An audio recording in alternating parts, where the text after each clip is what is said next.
पनौती तो नहीं कहना चाहिए। नहीं, इसकी शुरुआत 2014 के बाद से इंडिया में होती है कि एक टॉप लीडर किसी के साथ ट्रोल वाली लैंग्वेज यूज करता है, चाहे वो जर्सी गाय, चाहे वो 50 करोड़ की गर्लफ्रेंड, चाहे वो हरामजादा साहबजादा, वो चाहे मूर्खों का सरदार।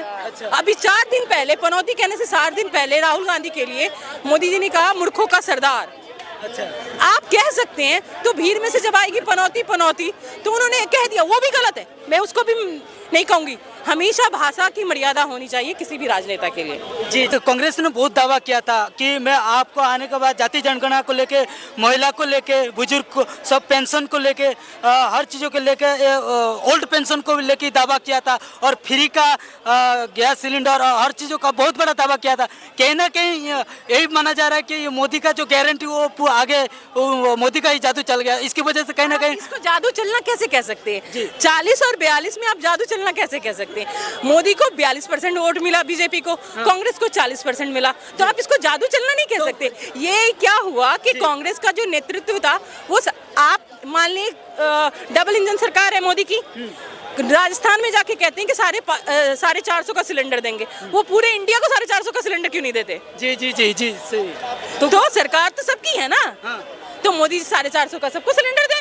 अच्छा, तो फिर योजनाओं पे भरोसा की बात नहीं है। फ्री की रेवड़ियां तो सब बांटते हैं, तो सबने बांटी, लेकिन प्रॉब्लम ये है, आप देखें कि जो कांग्रेस के केंद्रीय नेतृत्व चाहता था वो नहीं कर पाए। ये छत्रप बन गए कमलनाथ और गहलोत, जिन्होंने लुटिया डुबो दी। अच्छा, तो ये जाति जनगणना कहीं ना कहीं जो जनता ने कहीं ना कहीं उसको स्वीकार करने में, देखिए वो भी बात है, जीत और हार में नहीं छुपा है ये।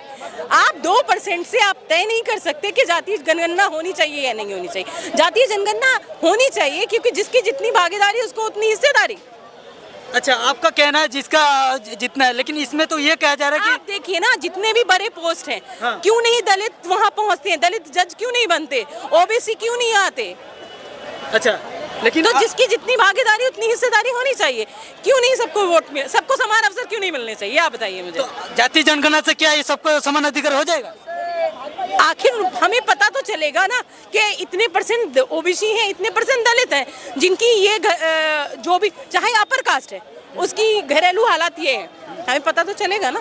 तो ये जाति जनगणना से तो ये तो बोला जा रहा है कि जाति जनगणना से ये आपस में ये सब मतभेद और ये सब टकराने की हो रहा है। तो हमेशा है, दलितों में, ओबीसी में क्या मतभेद नहीं। आज स्वर्ण जो फॉरवर्ड लोग जो हैं वो क्या दलितों को, ओबीसी को कहते नहीं है कि आप आरक्षण लेकर आ जाते हो एडमिशन करने, चाहे वो मेहनत करके पढ़कर आते हैं, उनके साथ क्या वो भद्दी लैंग्वेज का प्रयोग नहीं करते?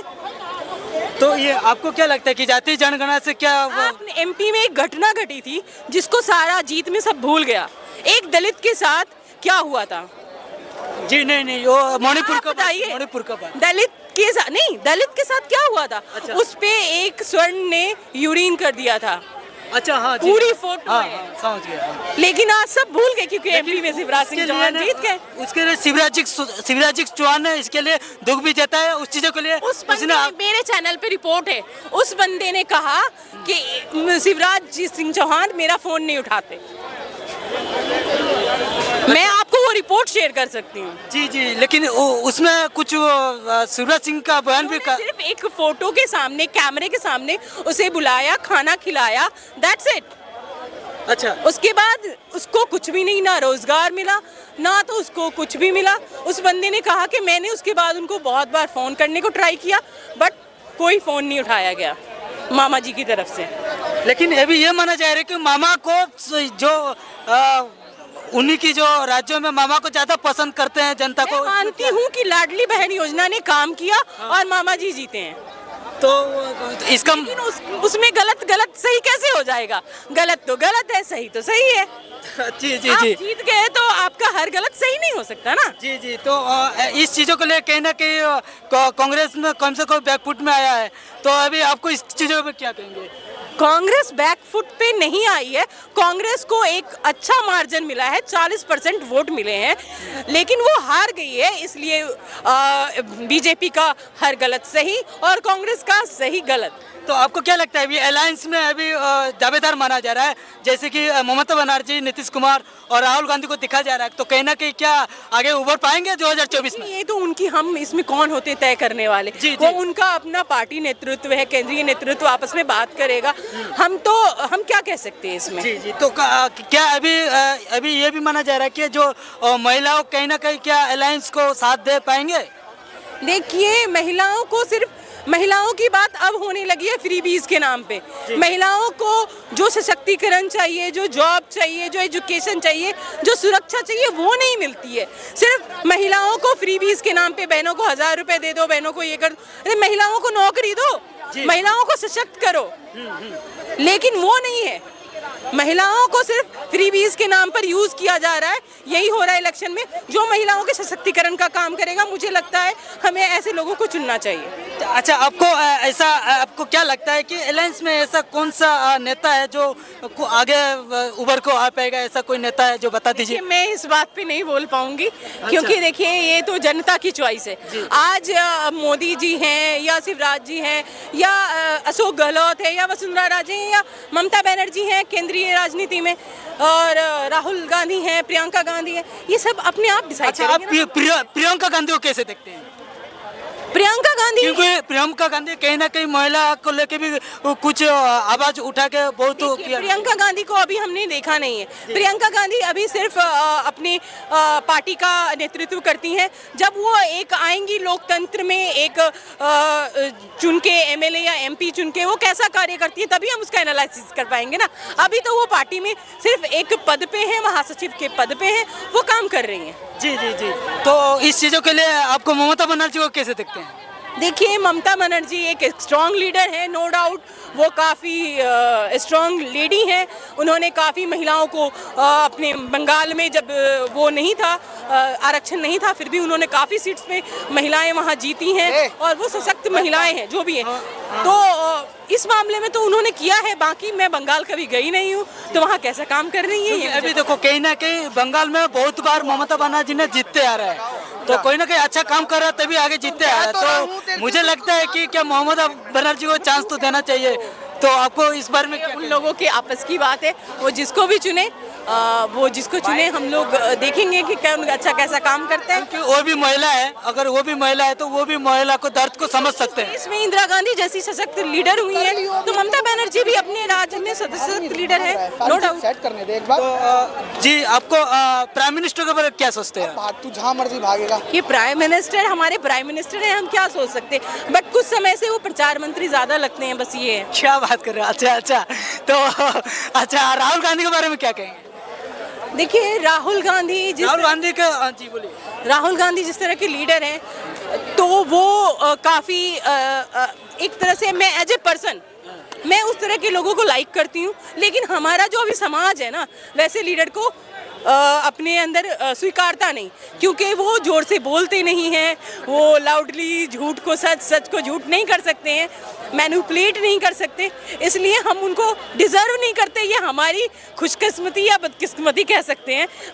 मगर राहुल गांधी जैसा अगर लीडर हो तो देश को आगे ले जा सकता है, मैं तो ये देखती हूँ। जी। तो राहुल गांधी कभी कभी बयान को थोड़ा उलट पुलट भी हो जाते हैं उनको। एक बार ये भी कहा जा रहा है कि ये जो टीवी मीडिया है, आपने देखा होगा, इनका एक बहुत चर्चित बयान है कि सोना, आलू डालोगे सोना निकल जाएगा। तो ये साफ साफ उन्होंने कहा था मोदी जी के बारे में कि मोदी जी एक जगह पे भाषण दे रहे थे कि इधर से तुम ये डालोगे ये निकल जाएगा। तो लोगों ने उतनी क्लिप काटी और चला दिया कि राहुल गांधी आलू डालो सोना निकालेगा। आपको क्या लगता है, एक बंदा जो राजनीतिक फैमिली में जन्मा हो, जिसकी जन्म हुई हो, जिसने ऑक्सफोर्ड तक पढ़ा हो, उसको आलू से सोना बनाने जैसी बातें पता नहीं होगी? हम ज्यादा क्या नहीं, वो बेवकूफ है। बीजेपी के साथ 80% कहीं ना कहीं वो मिलने और सहमति दे रहे हैं, इसका माना जा रहा है। क्या कहेंगे इसके बारे में? आप देखिए ना, आप 33% लोगों को सीट कहाँ दी? आपने आरक्षण घोषित कर दिया। आप बताएं, चारों प्रदेश में कहाँ 33% महिलाओं को मिला? जी। सिर्फ आप एक खरा कर देने से, बोल देने से नहीं होता ना, उस चीज को आपको उतारना भी पड़ता है लाइफ में ना। आपने क्या सुरक्षा दी? आप दिल्ली में हो, महिलाएं दिल्ली में कितनी सुरक्षित नहीं है? सुरक्षित आप क्या कार्रवाई करते हैं? कुछ नहीं कार्रवाई करते हैं। आपने कहा कि हम 33% आरक्षण देते हैं। आप बड़ी पार्टी थी, आप अपने एमएलएज उतारते, आपने नहीं किया ना, नहीं दिया 33% लोगों को। कहीं 10 दिया है, कहीं 7 दिया है, कहीं 8 दिया है। अभी तो मौका है, तीनों जगह महिला चीफ मिनिस्टर बना दे। जी जी जी। तो अभी अच्छा, इसमें ये भी कहा गया है कि महिला को लेके आरक्षण भी लेके आया है, कहीं ना कहीं महिला के सुविधा के लिए, महिला को आगे बढ़ाने के लिए आरक्षण लेके आया है। इसके बारे में क्या कहेंगे? महिला आरक्षण ऐसे कैसे सही साबित हो? महिला आरक्षण जब तक जमीन पे उतरते उतरते 2035-36 होगा, तो महिला आरक्षण अभी कहीं भी नहीं है। और जब तक महिलाओं को आप आगे नहीं लाएंगे, आप देखें गाँव में 50% महिलाओं को मिलता है। बहुत सारे, ये राजीव गांधी जी की योजना थी कि महिलाओं को आरक्षण दिए मिलेगा ग्राम पंचायत में। लेकिन जब तक महिलाएं सशक्त नहीं होंगी, जो हमारा ओबीसी है, एसटी है, दलित है, वो महिलाएं जब तक उनके हस्बैंड चलाएंगे पार्टीज, उनके हस्बैंड स्टंप लगाएंगे, तो महिला सशक्त कैसे हुई? महिलाओं को सबसे पहले एजुकेशन चाहिए। और इसमें भी आप जो 33% लेकर आए हैं, उसमें आपने दलितों को, ओबीसी को, एसटी को मिलना चाहिए महिलाओं को, क्योंकि वो तो पिछड़ी है। उसकी जगह आप अपर कास्ट की महिलाओं को खड़े कर देंगे कि जो पढ़ी लिखी हैं, तो वो तो वही रह गई ना। अभी निकल के आया था, तो इस चीज़ में आपने हमारे प्रधानमंत्री, सबसे पहली बात, हमारे देश में ये होना नहीं चाहिए। वनौती तो नहीं कहना चाहिए। नहीं, इसकी शुरुआत 2014 के बाद से इंडिया में होती है कि एक टॉप लीडर किसी के साथ ट्रोल वाली लैंग्वेज यूज करता है, चाहे वो जर्सी गाय, चाहे वो 50 करोड़ की गर्लफ्रेंड, चाहे वो हरामजादा साहबजादा, वो चाहे मूर्खों का सरदार। अभी 4 दिन पहले, पनौती कहने से 4 दिन पहले, राहुल गांधी के लिए मोदी जी ने कहा मूर्खों का सरदार। आप कह सकते हैं, तो भीड़ में से जब आएगी पनौती पनौती, तो उन्होंने कह दिया, वो भी गलत है, मैं उसको भी नहीं कहूंगी। हमेशा भाषा की मर्यादा होनी चाहिए किसी भी राजनेता के लिए। जी जी जी। तो मुझे लगता है कि अभी आपने जो भी बात कही है, तो कहीं ना कहीं आप किसको ज्यादा 24 में देखना चाहिए? मैं 2024 में किसको देखना चाहिए? मैं किसी को लास्ट आंसर। देखिए, मेरे लिए मोदी भी अच्छे हैं, राहुल भी अच्छे हैं। जो जनता के लिए काम करे वो अच्छे हैं। इतनी महंगाई के बावजूद हमारे एमपी में हमें बिल्कुल भरोसा नहीं कि तो भाव है। कछु न कछु तक गेम बिल्कुल हुआ ही है। हम भी भाजपा से बिलोंग करते, लेकिन जब बताओ हमारे कितने ऐसा पूरी एक तरफी कांग्रेस आती, वो तक नहीं जीतो, कांग्रेस नहीं जीतो, पूरी एक तरफी हार हुआ। वो कैसे एक तरफा हार गया? कहीं ना कहीं तो कमी है कि कोई कमी नहीं थी। कोई कमी नहीं थी। एक तरफी जहाँ जिससे सुनो, अब चल जाओ आप नरसिंहपुर। नरसिंहपुर से बिलोंग करा था। नरसिंहपुर कोई सा ही पूछो, वही बात देखा नहीं। लाखन पटेल जीते आ रहे थे, लाखन सिंह लड़े थे कांग्रेस से। अच्छा। लेकिन अब आप खुद चल जाना है। लेकिन एक तरफी बताओ, 30,000 वोट सब बीजेपी जीती है वहाँ पे। लेकिन इस तरह जो वादा किया था, जो कांग्रेस ने जो बड़े बड़े वादा करके जो लेके गया था, तो ये माना जा रहा था कि इस बार कांग्रेस ही जीतेगा, कांग्रेस जीतेगी। लेकिन अभी ऐसा क्या हो गया कि मोदी का जो मोदी नहीं, वो सब उनको गेम है, सब पैसा को खेल है, मशीनों को खेल है इनको। मोदी का जो गारंटी सुनिए, तो आने वाले समय में जो मशीनों चल रही नहीं, अब जनता बिल्कुल नहीं नकार रही। जनता मशीना फोड़ा और जनता प्रशासन हले है। आने वाले समय, आज से 5 साल 10 साल बाद कभी भी ऐसा ही होगा। तो 100% इतना हम मान ही नहीं सकते। हर कहीं से जीतू पटवारी रह लो आप, जीतू पटवारी जमीन से जुड़ा किसान नेता था, वो तक हार गया। जो इतने बड़े बड़े नेता हारे हैं, हादे फिर उसमें नरोत्तम मिश्रा क्यों हारा? समझ रहे आप? क्योंकि वो मुख्यमंत्री को दावेदार की ज्यादा लगू तो टुचर वो बस हारू है। और फग्गन सिंह कुलस्ते हारे बीजेपी से, बेकार हारे, बेबस हारे हैं। जे मुख्यमंत्री की दावेदारी में लगे रहे, उनने खुद न हरा हुआ, बेबस हारे है, कौन हारो है? तो आपको कहीं ना कहीं क्या कमी क्या रहेगी?